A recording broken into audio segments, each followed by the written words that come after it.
जय श्री कृष्ण दोस्तों, आपको शिवरात्रि की बहुत बहुत बधाइयाँ। और सॉरी थोड़ा सा डिले हो गई मैं आज अपना ब्लॉग बनाने में, पर आज मैं आपको बहुत ही मज़ेदार एक प्यारी सी चीज़ दिखाने वाली हूँ जो आपने शायद सोचा भी नहीं होगा कि ऐसा कुछ हो भी सकता है, क्योंकि बड़े बड़े मंदिरों में वो हमने चीज़ देखी है, बट ये मेरे साथ हुआ है तो उसका लाइव प्रूफ मैं आपको दूँगी।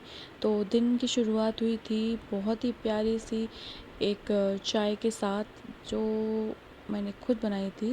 और जैसे ही मैं नहा धो के तैयार हुई तो छोटा सा क्लिप एक बनाया था। सबसे पहले मैं तैयार हो गई थी अपनी शिवरात्रि के लिए, और आज बहुत सारे लोग मेरे घर पे आने वाले थे। तो सबसे पहले आप ये देखिए, हमारे घर के ये शिवलिंग है जिसको हमने इस तरीके से कुछ रेडी किया था, आप देख सकते हैं।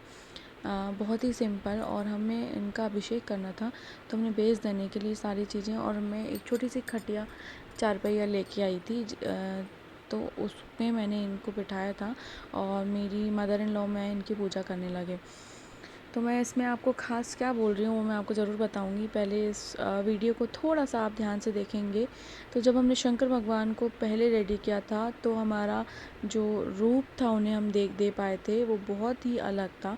बट जब आप देखेंगे धीरे धीरे करके हमने उनका श्रृंगार, उनकी भस्म वगैरह उनको लगाया सारी चीज़ें, तो उनके आँखें ऐसा लग रहा था हमें देख रही हैं। हालांकि हर तस्वीर में होता है, पर इनके इस शिवलिंग के रूप को ये हमारे साथ कई सालों से हैं, पर इनके इस रूप को देखना एक गज़ब ही था। ये देखिए मैं आपको दिखा रही हूँ, इनकी बाकायदा वो दो आँखें दिख रही थी जो कि उज्जैन के महाकाल में हमें दिखता है। और एक और चीज़ हुई थी, मैंने जब ये फूल चढ़ाए थे ये उस टाइमिंग पे सडनली मुझे लगा कि नहीं यहाँ भर रहा है ये चीज़ें, तो मैं उसको हटा के कहीं और कर दूँ। तो सडनली एक ऐसी चीज़ हुई कि मतलब कुछ ऐसी चीज़ हमारे पूजा के टाइम पे घटित हुई, जैसे मतलब वो नहीं चाह रहे थे शिव जी कि वो फूल जो मैं उनके उस टाइम पे चढ़ा रही थी वो अलग करूँ वहाँ से। तो फिर मैंने वापस ये जो एक प्लांट था वो मैंने वापस उनके पास रखा, और जैसे थे वैसे ही सब कुछ कर दिया।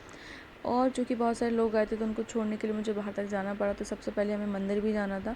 तो उन्हें छोड़ने के बाद हम मंदिर भी गए। बाहर ही हमारे यहाँ पे मंदिर है जहाँ पे बहुत धूमधाम थी, इतने सारे लोग, इतने प्यारे भजन हो रहे थे।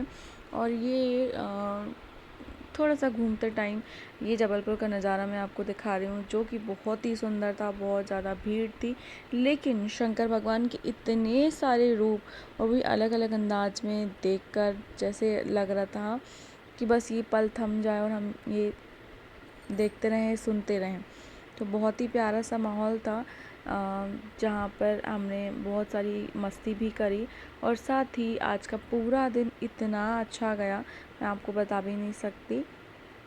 सुबह पूजा की, गेस्ट आए, देन मंदिर गई, पूजा गई, मतलब कम से कम 2 से 3 बार मुझे मौका मिला, मैंने पूजा की।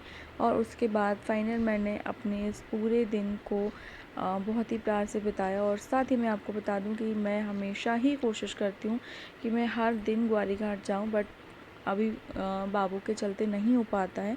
तो इन फेस्टिवल्स में तो मैं बिल्कुल भी नहीं चूकती हूँ। तो आज शिवरात्रि थी, आज कैसे हो सकता था कि मैं माँ नर्मदा के तट पर न जाऊँ।